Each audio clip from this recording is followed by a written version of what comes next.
Hello, good evening, students. Today in 11th class physics, we are starting a new topic, moment of inertia. Moment of inertia बच्चों बहुत important topic है क्योंकि पूरा rotational motion इसी पर based है। सारी चीजें अभी हम लोग इसी के टर्म्स में एक्सप्रेस करने वाले हैं। ये अभी हम लोगों ने इनिशियल इंट्रोडक्शन में जो लिया था, हमने ये बोला था कि मोमेंट ऑफ इनर्शिया अगर इसको अभी हम लोग आई से रिप्रेजेंट कर रहे हैं तो ये एनालॉगस क्वांटिटी है, एनालॉगस क्वांटिटी या analogous term in comparison with what मास। जैसा मास का रोल प्ले होता था ट्रांसलेटरी मोशन में, वैसे ही मोमेंट ऑफ इनर्शिया का होगा। जहां जहां पर अभी हम लोग मास यूज करते थे वहां पर मोमेंट ऑफ इनर्शिया आएगा, है ना। तो ये एक इनिशियल मैथमेटिकल कॉन्सेप्ट है जो अभी हम लोग पूरे रोटेशनल मोशन में यूज करेंगे। अब जैसे सपोज फॉर एग्जांपल अभी हम लोगों को किसी मोशन को अगर डिस्क्राइब करना है, एक्सेलरेशन की बात करनी है, तो एक्सेलरेशन अभी हम लोग बोलते हैं फोर्स अपॉन मास होता है ना। तो मास की जरूरत पड़ेगी। If you have to describe motion then we'll be starting with what, acceleration.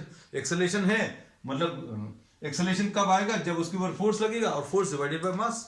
अब यहां पर मास नहीं आने वाला बच्चों, क्या आने वाला है, मोमेंट ऑफ इनर्शिया। जैसे अभी हम लोगों ने लिया था काइनेटिक एनर्जी, तो काइनेटिक एनर्जी क्या होता था, हाफ mv स्क्वायर। तो यहां पर रोटेशनल मोशन में मास की जगह आई आ जाएगा, v की जगह क्या आ जाएगा, तो बच्चों v की जगह ओमेगा आ जाएगा, तो half I omega square. So we will be using this term moment of inertia very frequently, so we'll be describing this term. तो इस टर्म को बच्चों अभी हम लोग डिस्क्राइब करेंगे, मैथमेटिकली भी डिस्क्राइब करेंगे और इसका फिजिकल कॉन्सेप्ट क्या है वो भी फील आपको कराएंगे। तो इसमें ये तो अभी हम लोगों ने स्टार्टिंग स्टेज पर बता दिया कि मोमेंट ऑफ इनर्शिया जो है, this is a term which can be compared to what, the mass. अब जैसे अभी हम लोगों ने न्यूटन्स फर्स्ट लॉ में पढ़ा था, क्या पढ़ा था हम लोगों ने, ये पढ़ा था कि any object by itself can not change its position of rest और ऑफ यूनिफॉर्म मोशन। कोई ऑब्जेक्ट अगर रेस्ट पर है तो रेस्ट पर रहने की टेंडेंसी है, कोई ऑब्जेक्ट अगर यूनिफॉर्म मोशन में है तो वो यूनिफॉर्म मोशन में रहने की टेंडेंसी पर रहेगा, unless you are applying a force on it. जब तक अभी हम लोग फोर्स नहीं लगाएंगे, the object at rest will tend to continue at rest. कोई ऑब्जेक्ट अगर रेस्ट पर है तो रेस्ट पर ही रहने की कोशिश करेगा, और ये बहुत सिंपल फैक्ट है, न्यूटन्स लॉ में डिस्कस किया था बच्चों। ये रेस्ट पर है तो ये रेस्ट पर रहेगा। कब तक रेस्ट पर रहेगा, जब तक हम लोग इसके ऊपर फोर्स नहीं लगाएंगे। और इसकी इस पोजीशन को चेंज अगर करने की कोशिश करें, मतलब इसको चलाने की कोशिश करें, तो ये अपोज करेगा। And this opposition is measured in terms of inertia. हम लोगों ने बोला था the inability of an object to change its position of rest or of uniform motion by itself is termed as inertia. कोई भी object अगर rest पर है तो रेस्ट पर रहने की कोशिश करेगा, it will tend to remain at rest. Any object in uniform motion will tend to remain in uniform motion. और इसी के बेसिस पर अभी हम लोगों ने इनर्शिया डिफाइन किया था। और इनर्शिया अभी हम लोगों ने बोला था, इनर्शिया इज मेजर्ड बाय, ये सारी चीजें बच्चों बहुत डिटेल में हम लोगों ने न्यूटन्स लॉ में डिस्कस की थी। This is measured by what, mass. और इसको अभी हम लोगों ने कैसा बोला था, smaller the mass, smaller the mass smaller is the inertia. मतलब ये कम अपोज करेगा, smaller is the inertia and smaller is the effort required to start or stop the motion of the object.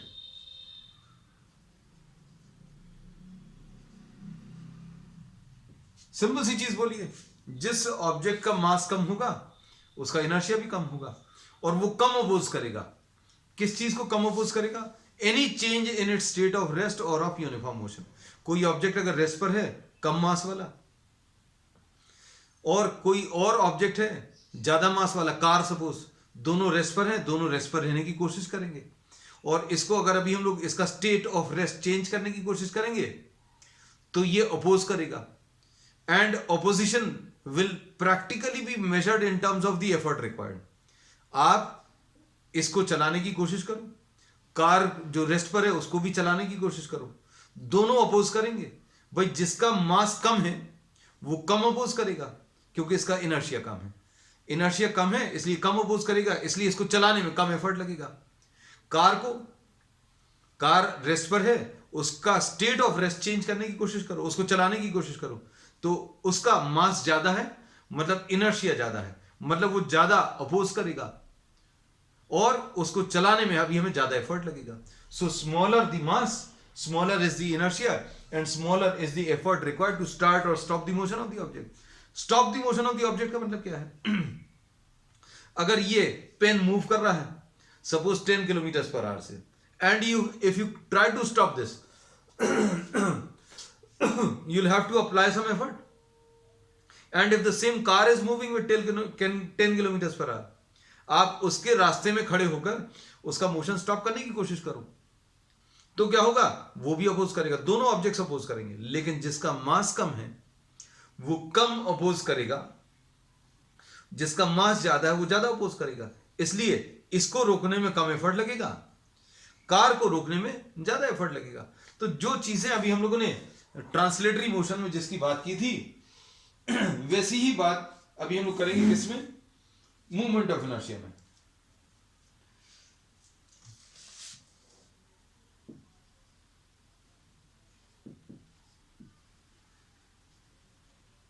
Movement of inertia. तो movement of inertia क्या है बच्चों? It is what?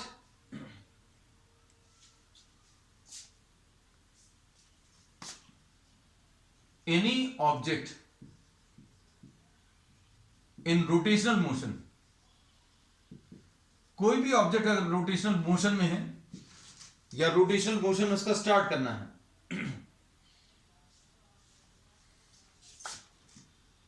is unable to change its state of rotational motion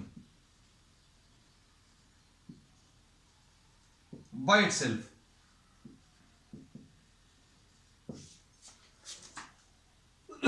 and इस inability को, जैसा अभी हम लोगों ने यहां पर इनर्शिया बोला था, दिस इनेबिलिटी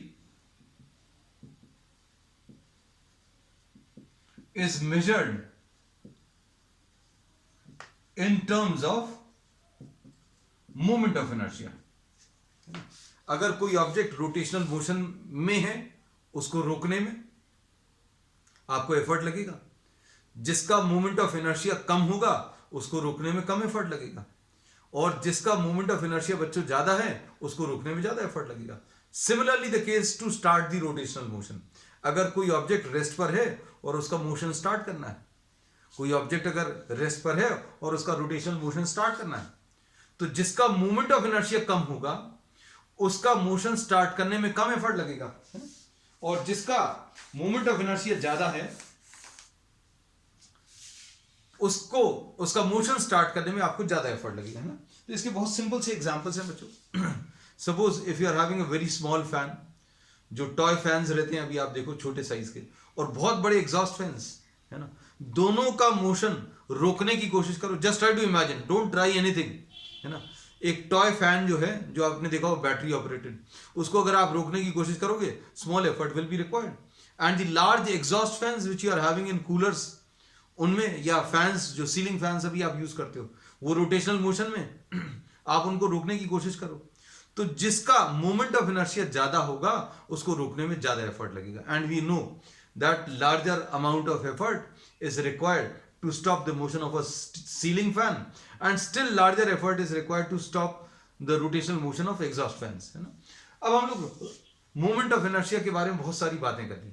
हम लोगों ने ये बता दिया कि कोई भी ऑब्जेक्ट अगर रेस्ट पर है या रोटेशनल मोशन में है, रेस्ट पर है या रोटेशनल मोशन में है, तो वो उसी स्टेट को पकड़े रखने की कोशिश करेगा। रेस्ट पर है, रेस्ट पर रहने की कोशिश, रोटेशनल मोशन में है तो रोटेशनल मोशन में रहने की कोशिश, और इनमें किसी भी टाइप का चेंज अभी हम लोग करेंगे तो ये ऑब्जेक्ट्स अपोज करेंगे, और ये अपोजिशन किसके टर्म्स में मेजर करेंगे? In terms of moment of inertia, है ना। तो बच्चों अभी हम लोगों ने ये तो बता दिया कि जैसा मास का रोल था वैसा मोमेंट ऑफ इनर्शिया का रूल है ना।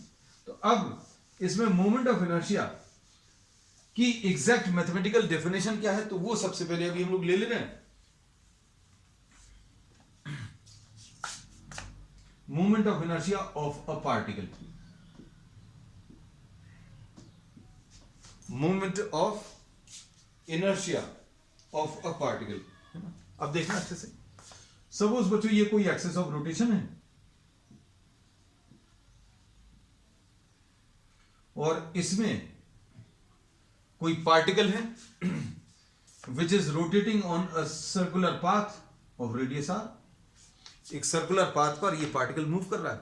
तो moment of inertia of this particle, बहुत सिंपल डेफिनेशन, मोमेंट ऑफ, हम शॉर्ट में इसको एम आई लिखेंगे बच्चों, moment of inertia, moment of inertia of this particle will be equal to M into R square. Simple है, ये particle के लिए अभी हम लोगों ने यूज किया। अगर एक पार्टिकल है बच्चों जिसका मास m है और ये कितने पाथ पर मूव कर रहा है, आपने एक पार्टिकल लिया, उसको धागे से बांधा, उसे रोटेट कर दिया, तो इसका मोमेंट ऑफ इनर्शिया कितना आ जाएगा, M R square. Suppose if you are using a larger thread, आपने अगर एक बड़ा थ्रेड ले लिया, वही m ले लिया, तो क्या होगा, मोमेंट ऑफ इनर्शिया ये कितना आ जाएगा, m into capital R square. तो अब हम लोगों को ये पता चल गया, मोमेंट ऑफ इनर्शिया उसी पार्टिकल का जिसका मास m था, अभी भी मास m है, लेकिन अगर इसका रेडियस ऑफ ऑर्बिट अगर चेंज कर दिया तो क्या होगा बच्चों, इसमें मोमेंट ऑफ इनर्शिया चेंज हो जाएगा, है ना। तो ये चीज अभी आप फील कर सकते हो बच्चों। If you try to take a thread, आप एक छोटा सा थ्रेड ले लो, उसमें एक पत्थर बांध के घुमाओ, उसी पत्थर को एक बड़े से थ्रेड में बांध के घुमाओ, थोड़ा सा बड़ा थ्रेड ले लो और थोड़ा सा और बड़ा थ्रेड लेकर घुमाने की कोशिश करो, you will see that motion on a small path is very easy. छोटे पाथ पे आप आसानी से घुमा सकते हो। इमेजिन करना और ट्राई मत करना, हम बार बार यही कहते हैं। You can just imagine if you are having a small thread and with the help of it you are trying to rotate this pen, आप इसको रोटेट करने की कोशिश करो, small amount of effort will be required. And if you take larger length और फिर उसको घुमाने की कोशिश करो, if someone comes in way, कोई रास्ते में अगर आ जाए बच्चों, छोटे रेडियस में, पेन हम लोगों ने बांधा हुआ है उसको घुमा रहे हैं, छोटा सा रेडियस है, तो if someone tries to stop this, it will stop easily. Suppose the same pen is rotated with the help of a long thread और फिर उसको रोकने की कोशिश करो and it is being rotated, then what will happen, it may hurt, है ना। Same चीज अभी हम लोग स्टोन के लिए भी इमेजिन कर सकते हैं। छोटा सा अगर रेडियस है, stone may not hurt, but if you are having a stone and the same stone is rotated with the help of a larger thread, तो क्या होगा। तो अब हम लोग इसमें बोलेंगे बच्चों, मास तो वही है, लेकिन क्या चीज चेंज हो गई बच्चों, रेडियस चेंज हो गया, तो मोमेंट ऑफ इनर्शिया चेंज हो गया। और मोमेंट ऑफ इनर्शिया बच्चों, if distance from the axis of rotation is increased, then moment of inertia increases। और अभी हम लोगों ने बताया था जितना ज्यादा मोमेंट ऑफ इनर्शिया होगा, उसका मोशन स्टार्ट करने में, रोटेशनल मोशन स्टार्ट करने में और रोटेशनल मोशन स्टॉप करने में उतना ही ज्यादा एफर्ट लगेगा। So smaller moment of inertia, smaller effort required to start और stop the rotational motion of the object. Larger moment of inertia, smaller moment of inertia, smaller is the effort required to start or stop the rotational motion of the object. Same mass, longer thread, feel करना बच्चों सारी चीजें इसी concept से feel आएगा। Same mass, longer thread, larger moment of inertia. Larger moment of inertia means larger is the effort required to start the motion of the object and to stop the motion of the object। कोई stone अगर घुमा रहा है बहुत बड़े से thread पर और आप उसके रास्ते में जाकर रोकने की कोशिश, you can just think of trying to stop it, है ना, जरूरी नहीं है that you actually try it, है ना। तो अब हम लोग ये पता चल गया कि मोमेंट ऑफ इनर्शिया एक बहुत सिंपल कॉन्सेप्ट से, सिंपल कैलकुलेशन से मिलता है। कैसे, mass into square of the distance. Square of the distance कौन सा, distance is the distance from the axis of rotation. ये तो अभी हमें पार्टिकल का मिल गया है ना, और पार्टिकल से ही बच्चों अभी हम लोग सिस्टम ऑफ पार्टिकल्स पे जा सकते हैं। Movement of inertia of system of particles. अच्छे से समझना बच्चों, बहुत अच्छे से, क्योंकि ये मैथमेटिकल है, धीरे धीरे इसका मैथमेटिकल पार्ट जो है बढ़ता जाएगा, है ना, और इस पर बेस बहुत सारे प्रॉब्लम्स बनते हैं।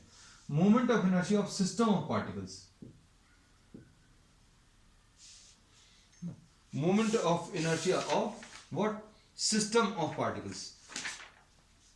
अब सिस्टम ऑफ पार्टिकल्स कैसे हो सकते हैं बच्चों? Suppose you are having a composite object, मतलब एक रिजिड ऑब्जेक्ट है, and this is made up of what, n particles, mass m1, distance from the axis r1, mass m2, distance r2, mass m3, distance r3, mass m4, distance r4, mass m5, distance r5।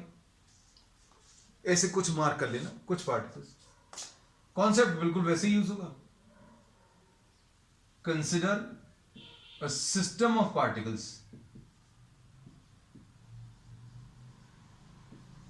Of masses m1, m2, m3 and so on up to mn. Consider a system of n particles lying at distances। ये बच्चों, ये line जो है पूरे chapter में बहुत जगह आएगी। Lying at distances r1, r2, r3 and so on up to rn from the axis,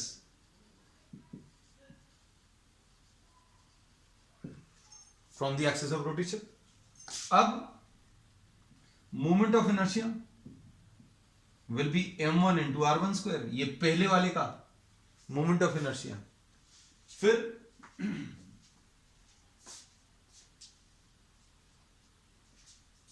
दूसरे वाले का moment of inertia, second particle m2 r2 square plus m3 r3 square and so on up to mn rn square.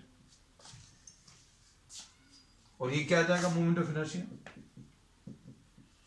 Summation mr square.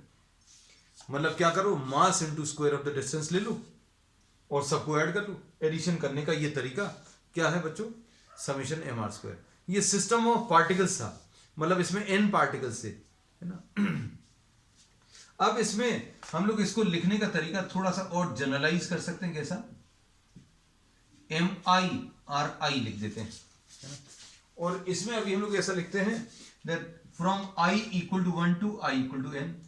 ये अभी हम लोग कई बार use कर चुके हैं। इसका मतलब क्या होता है, आप i इक्वल टू 1 से स्टार्ट करो, m1 r1 स्क्वायर लिखा, प्लस करो i इक्वल टू 1 से लेके फिर i की वैल्यू 2, काउंटिंग शुरू कर दो, m2 r2 स्क्वायर, फिर i की वैल्यू 3, ऐसे करते चले जाओ एडिशन।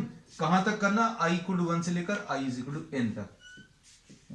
तो इसमें भी कॉन्सेप्ट किसका यूज किया आपने, एक सिंगल पार्टिकल का।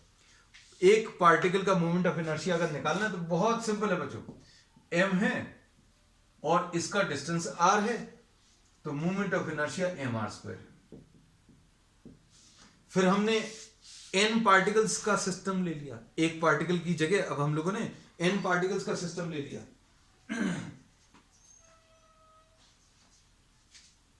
तो इसका मोमेंट ऑफ इनर्शिया कैसे मिलेगा, m1 r1 square, m2 r2 square and so on up to mn rn square, summation mr square. अब इसके बाद नेक्स्ट अभी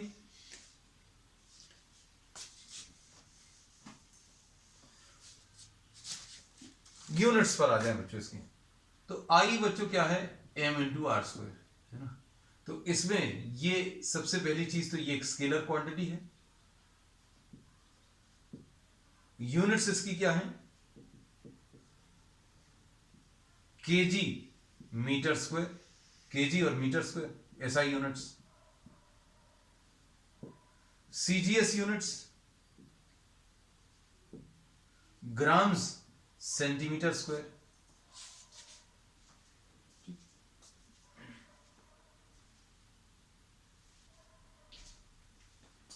अब इसके बाद क्या है, इसके बाद है डायमेंशनल फॉर्मूला, तो डायमेंशनल फॉर्मूला बच्चों इसका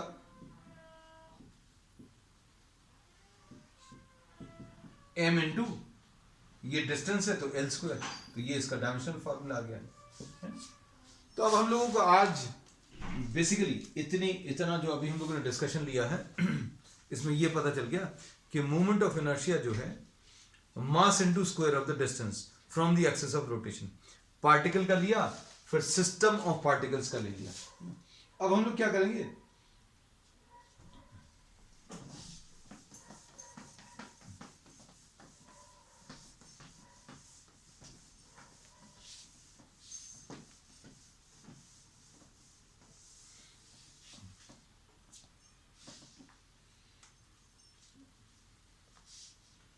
नेक्स्ट इसके बाद movement of inertia of a symmetric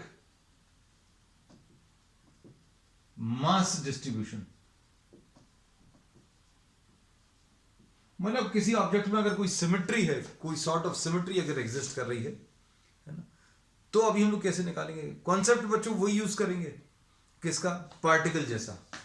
we will be using what the concept of particles, है ना, अच्छे से समझना क्योंकि अब यहां से मेन चीज स्टार्ट हो रही है। तो अब हम लोग क्या करेंगे, we will be dividing the entire mass into very small parts. जो भी ऑब्जेक्ट दिया हुआ है उसके बहुत छोटे छोटे पार्ट्स करेंगे। छोटे पार्ट्स करने का रीजन क्या है, that we have discuss in previous classes also. Mathematical चीज है, हम लोगों ने बोला कि भाई अगर कोई एक सिमेट्रिक मास है, we are dividing into very small parts and the parts are so small that each of the small part can be considered as a particle. आप divide the given object into very small parts such that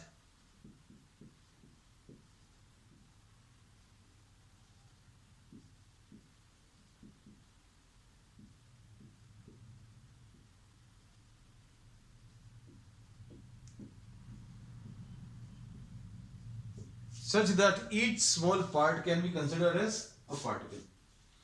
आप हर small part को क्या मान सकते हैं, particle जैसा मान सकते हैं। अब इसके बाद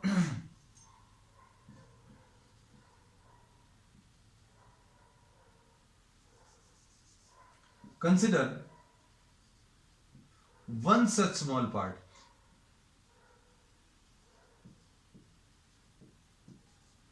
of mass dm। आपने एक छोटा सा पार्ट ले लिया जिसका मास dm है ना, और इसका एक्सिस ऑफ रोटेशन से डिस्टेंस। अब देखना बच्चों, ये कोई ऑब्जेक्ट है, आपने इसके बहुत छोटे छोटे पार्ट्स कर दिए। पार्ट्स छोटी छोटी क्यों किए, we are dividing this into very small parts such that each of it can be considered as a particle। आपने हर एक पार्ट को एक छोटा पार्टिकल जैसा मान लिया। इसका मास dm है और इसका डिस्टेंस x है, तो इसका moment of inertia of this small part di कैसे मिलेगा, di will be equal to dm into x square। क्या किया बच्चों, पार्टिकल का मोमेंट ऑफ इनर्शिया निकाल लिया। अब क्या करेंगे, टोटल मोमेंट ऑफ इनर्शिया कैसे निकालेंगे, तो ये अभी हम लोगों ने पहले भी बताया कि भाई आपने you are dividing this object into very small parts. इस ऑब्जेक्ट के बहुत छोटे छोटे पार्ट्स किए, मतलब एक्चुअली आपको डिवाइड नहीं करना है, हम लोग इसके अज्यूम कर रहे हैं that this is divided into very small parts such that each of it is considered as a particle. Now each of these is considered as a particle, so moment of inertia of one such small part we have calculated। ऐसे जितने भी particles आएंगे उन सभी का moment of inertia, इन सभी का moment of inertia आप कैलकुलेट कर लो और ऐड कर लो, है ना। ऐसे जितने भी मोमेंट ऑफ इनर्शिया आएंगे उन सबको आप कैलकुलेट करके ऐड कर लो। और ये एडिशन कैसे करेंगे बच्चों? इंटीग्रेशन से। Now this is the method, है ना? ये तरीका रहेगा बच्चों जो अभी हम लोग यूज करने वाले हैं। अब देखो इसका यूज कैसे करते हैं। ये बच्चों रब कर दे रहे हैं सिमेट्रिक मास डिस्ट्रीब्यूशन का। अब हम एक केस लेकर आपको बताते हैं।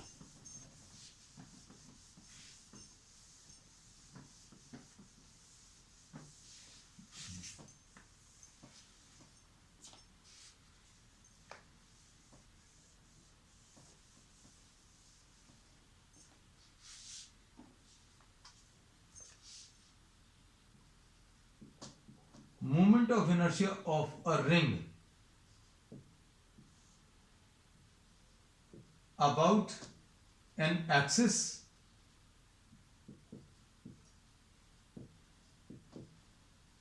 passing through its center. Axis कैसी है बच्चों? एक्सिस ऑफ रोटेशन सेंटर से पास हो रही है, passing through its centre and perpendicular to its plane. अब इसको अच्छे से समझना बच्चों। रिंग का एक एग्जांपल बच्चों ये है हमारे पास, दिस इज अ रिंग। अब moment of inertia of this ring आपको निकालना है। किसके अबाउट निकालना है बच्चों? About an axis which passes through its centre. तो सेंटर से पास होने वाली ऐसी भी हो सकती है, this is passing through centre, है ना? ऐसी भी हो सकती है, this is also passing through centre. तो क्लियरली डिफाइन कर दिया है, passing through the centre and perpendicular to its plane. इस प्लेन के, जिस प्लेन में रिंग है उसके परपेंडिकुलर। देखो क्लियरली लिखा, moment of inertia about an axis passing through its centre and perpendicular to its plane. Perpendicular to its plane ऐसा कुछ बताया है ना? अब देखो ये कैसे,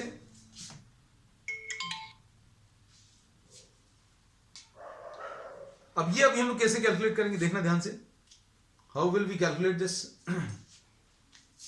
अब ये जो रिंग है, इस रिंग को अगर अभी हम लोगों को ड्रॉ करना है, ऐसा कुछ ड्रॉ करना है, तो अगर ring, if this ring is drawn in the plane of the board, then this will be drawn like this. आप इसको ऐसा ड्रॉ कर दोगे, है ना? ऐसा कुछ ड्रॉ कर दोगे। And if this ring is to be drawn perpendicular to the plane of the board, तो अभी आप इसको ऐसा कुछ ड्रॉ करोगे।